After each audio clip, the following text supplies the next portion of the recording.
Today on my way to Montana, I had this very tearful overwhelm of gratitude for my parents, and they have remained pretty dominant on my brain all day. So now I'm in Idaho on my way back to Spokane where I started, and I can't stop thinking about them. So I figured I would stop and document a little bit. I have this very distinct memory of learning the states and the capitals from my mom, and specifically Montana because it has the westernmost edge that it looks like the face of a man, and then the capital being Helena was a woman, and I remember that being like an easy state to remember. So when I was a kid, we traveled to Baltimore to see my grandmother, so we went to the states up and down the East Coast, but really traveling beyond that was not something that was ever really discussed. I don't know that it was really financially feasible for my parents to travel that far.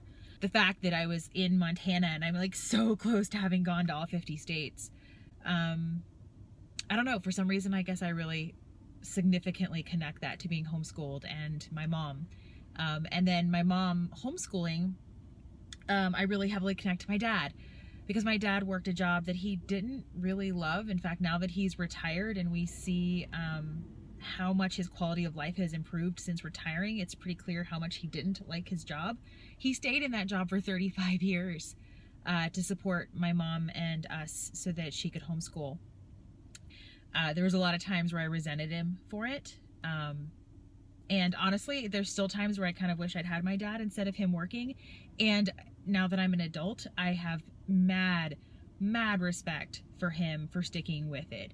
Really present to and like a newfound sense of respect for my mom, in that I'm about the age she was when she chose to homeschool me. And just thinking about all the things that are happening in my world and all the development that's happening in me as a person, and my mom choosing at this age to focus her entire life on her kids, just really present to the amount of sacrifice that she made and how dedicated she was to being a good mom. And like I said, there's a lot of things that my parents did that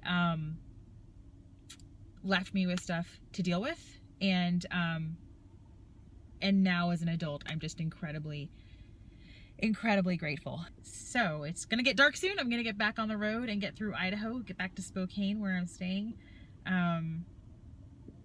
Continue to have those thoughts of my parents in my head, I'm sure.